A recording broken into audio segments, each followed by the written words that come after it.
যোৱাকালিৰ ভিডিঅ'টোত মানে ইয়াৰ আগৰ ভিডিঅ'টোত মই কৈছিলোঁ যে মোৰ ফেচবুক একাউণ্টটো বেয়া হৈ গ'ল, মানে বন্ধ হৈ গ'ল। ইচ্ছা কৰিলে মই ফটো ভিডিঅ' দি থাকিব পাৰিম, কিন্তু তাৰ পৰা মই একো ফল নাপাওঁ। বহুত কষ্ট কৰিছিলোঁ পেজটোৰ কাৰণে, কিন্তু কষ্টৰ বিনিময়ত মই ফল হিচাপে একোৱে নাপালোঁ। আৰু যেতিয়া পাবলগীয়া হৈছিলোঁ তেতিয়া মানে ইমানবোৰ এইবোৰ হৈ গ'ল যে চববিলাক বন্ধ হৈ গ'ল। সেইবাবে মনটো বহুত বেছি বেয়া আৰু নতুনকৈ ভিডিঅ' বনাবলৈও মন নাই।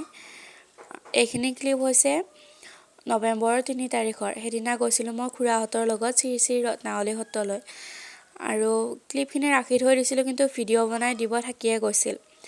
আজি গেলাৰীত ফটো ভিডিঅ' চাই থাকোঁতে ক্লিপছখিনি পাই ভাবিলোঁ ভিডিঅ' এটা বনাই ইয়াতে সাঁচি ৰাখি থৈ দিওঁ। আপোনালোকে যদি শ্ৰী শ্ৰী ৰত্নাৱলী সত্ৰলৈ অহা নাই, আহিব এবাৰ। খুব ধুনীয়া পৰিৱেশ।